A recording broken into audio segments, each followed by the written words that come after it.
Halo, kembali lagi bersama Klinik Bimbel. Kali ini kita akan membahas tentang gerak parabola. Oke, di sini ada lintasan parabola. Jadi lintasan parabola itu membentuk seperti ini ya. Jadi nanti ada sudut. Di sini ada sudut tetanya. Oke, sebelum ke sana, untuk memahami terkait gerak parabola, kita harus uraikan berdasarkan posisi terlebih dahulu. Kita mulai dari posisi di titik A. Kita tulis titik A. Oke, titik A itu kan berarti titik pusatnya ya, yang ini ya. Nah, di sini itu kita punya kecepatan searah dengan lintasan dari eh, peluru atau bolanya yang membentuk parabola, ya kan? Jadi kalau kita gambarkan seperti ini, lalu di sini ada bolanya seperti ini gayanya atau kecepatannya. Ini biasanya kecepatan V0 gitu ya. Nah, kalian ingat kalau sudah pernah belajar vektor fisika, kalau ada gaya atau kecepatan yang arahnya miring seperti ini, maka kita harus proyeksikan terhadap sumbu Y menjadi VOY dan terhadap sumbu X menjadi VOX. Nah, kalau di sini ada sudut, maka VOX itu bisa didapatkan dari V0 kita pakai cos karena melewati theta. Tapi kalau yang jauh dari theta, kita gunakan V0 sin theta. Sampai situ paham ya? Jadi di sini nanti ada dua rumus, yaitu VOY dan VOX. Sampai situ oke? Nah, selanjutnya kita lanjut ke titik B. Untuk posisi titik B, itu berarti kita jabarkan ada Vx terhadap sumbu X, sama ada Vy. Nah, kita tuliskan untuk Vx, itu kan berarti dia ada kecepatan kan di titik B, sehingga kita ikut dengan V0x yang sudah kita hitung di posisi A. Jadi rumusnya masih sama. Jadi di posisi kedua, peluru atau bola tersebut itu masih memiliki kecepatan, sehingga harus kita proyeksikan. Kan berarti ada kecepatan kan di sini kan.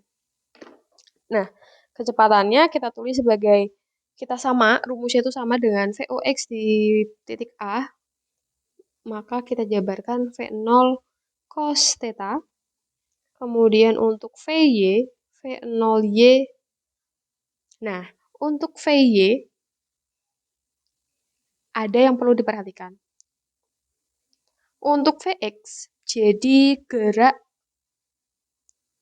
di sumbu X menurut gerak parabola, itu gerakannya adalah GLB.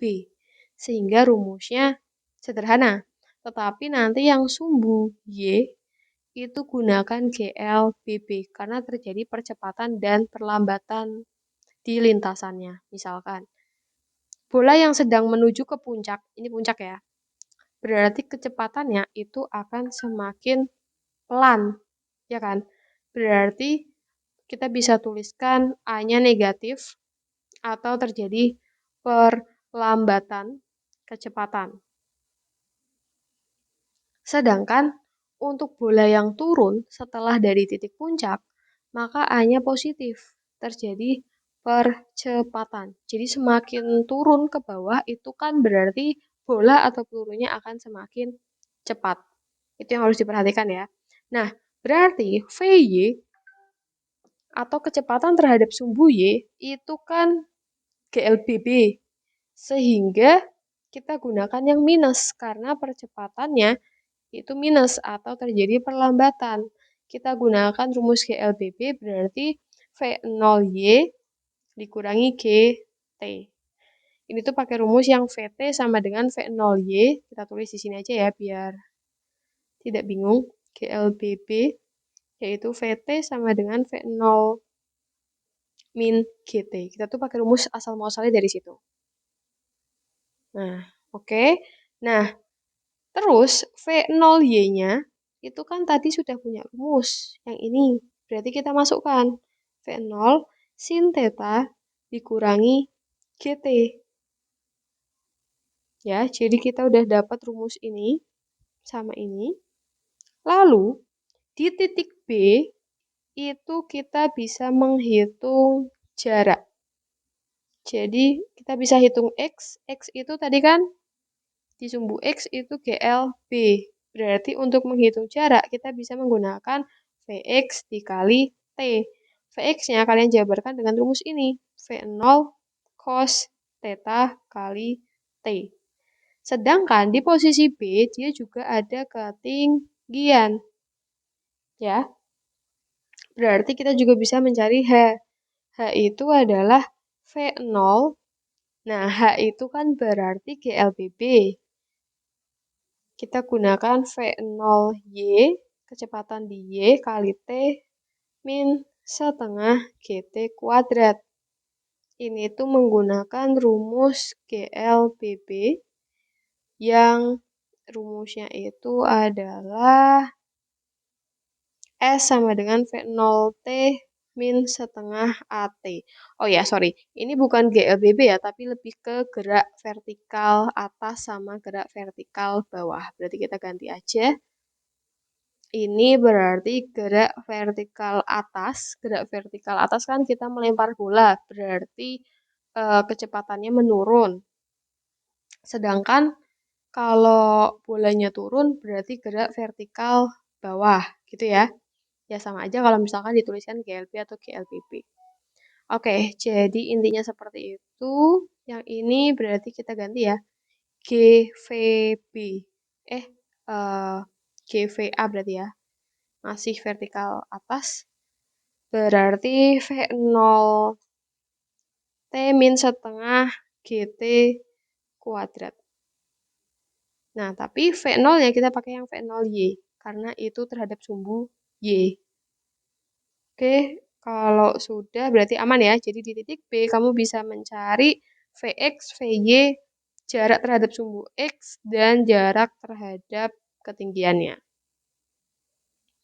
Nah, kalau sudah, maka kita coba jelaskan yang titik berikutnya. Tapi sebelumnya kita copy dulu aja. Biar ada bayangan atau gambaran. Oke. Kalau sudah, maka kita coba cek di titik C. Titik C itu adalah puncak. Maka apa yang terjadi? Ketika bola atau peluru di puncak, apakah dia masih memiliki kecepatan? Masih, tetapi tidak di kedua sumbu. Jadi kalau di puncak, maka Vy-nya itu 0. Kecepatan terhadap sumbu Y-nya itu 0. Kenapa? Karena bolanya itu tidak akan naik lagi. Tapi dia punya kecepatan Vx untuk turun. Ya. Jadi nanti kita bisa tulis Vx itu adalah V0x masih sama, rumusnya adalah V0 cos theta. Kemudian untuk Vy-nya adalah 0. Vy sama dengan 0, sehingga 0 sama dengan V0 sin theta min GT. Dari mana? Itu tuh dari ini. Ya, rumusnya kita pakai ini, tapi kita ganti Vy-nya dengan 0. Nah, dari rumus ini, maka akan didapatkan rumus T waktu. Kita pindah ruas aja ya, jangan langsung, biar nggak bingung. GT-nya kita pindah sama dengan V0 sin theta. T sama dengan V0 sin theta dibagi G. Nah, ini itu adalah waktu agar atau waktu yang dibutuhkan untuk mencapai puncak. Biasanya ini masuk ke dalam rumus cepat. Jadi kalau misalkan mau sampai puncak, berarti kita gunakan rumus ini. Yang ditanyakan waktu kapan sampai puncak gitu ya, atau butuh berapa lama, langsung saja masukkan T sama dengan V0 sin theta per G. Maksudnya seperti itu. Nah, kemudian posisi C itu ada H max berarti, atau ada H maksimum. H maksimum berarti masukkan rumus V0 sin theta atau Vy kali T min setengah GT kuadrat.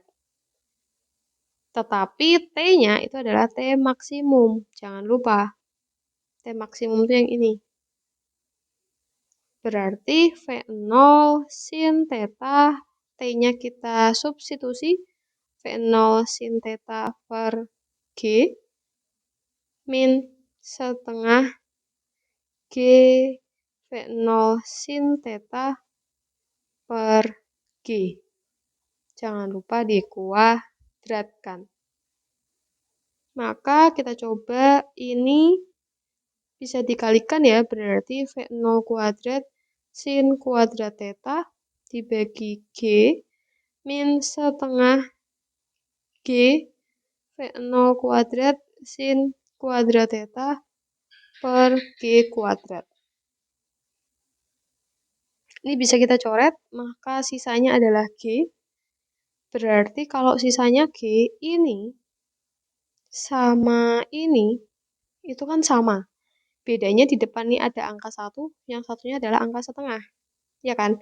Berarti 1 dikurangi setengah, itu adalah setengah. Berarti setengah V0 kuadrat sin kuadrat theta per G. Buat yang bingung, misalkan aja V0 kuadrat sin kuadrat theta per G itu adalah X. Berarti kan X dikurangi setengah X. Maka dapat setengah X. Nah, X-nya kalian ganti aja dengan yang kita lingkari. Kurang lebih seperti itu. Itu untuk pemahaman rumusnya. Nah, tadi dapat Hmax ya. Berarti kalau kita sederhanakan lagi,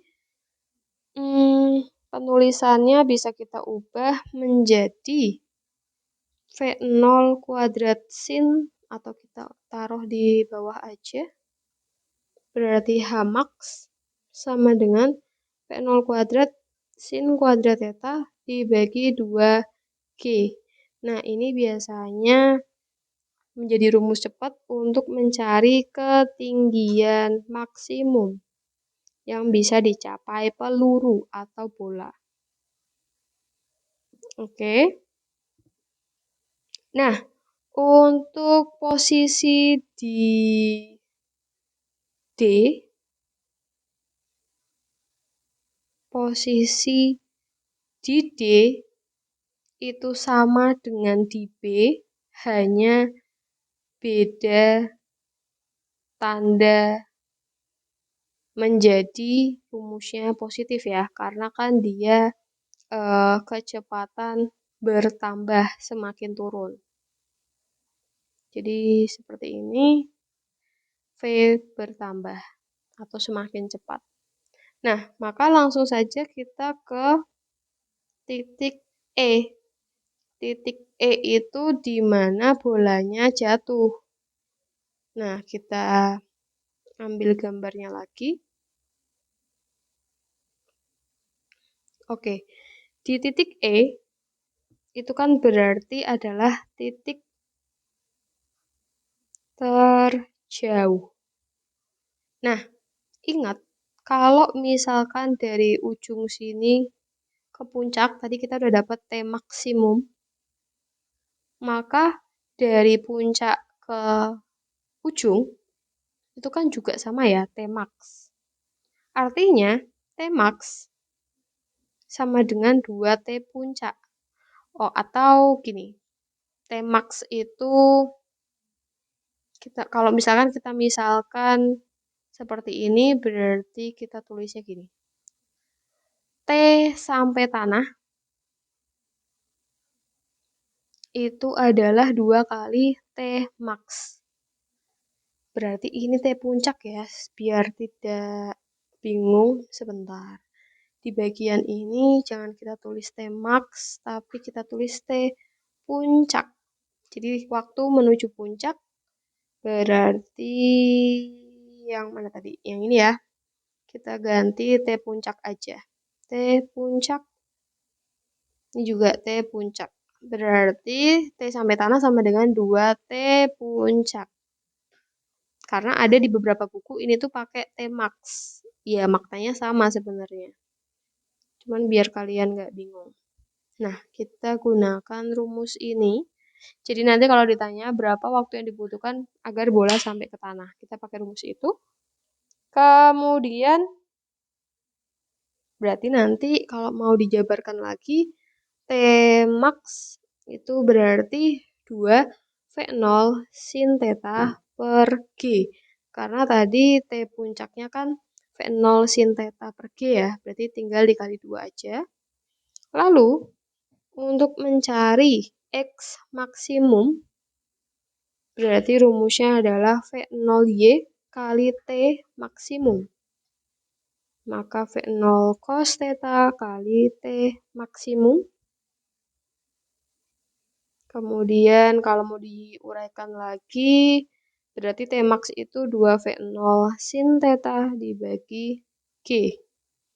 Maka didapatkan ini V kuadrat, V0 kuadrat.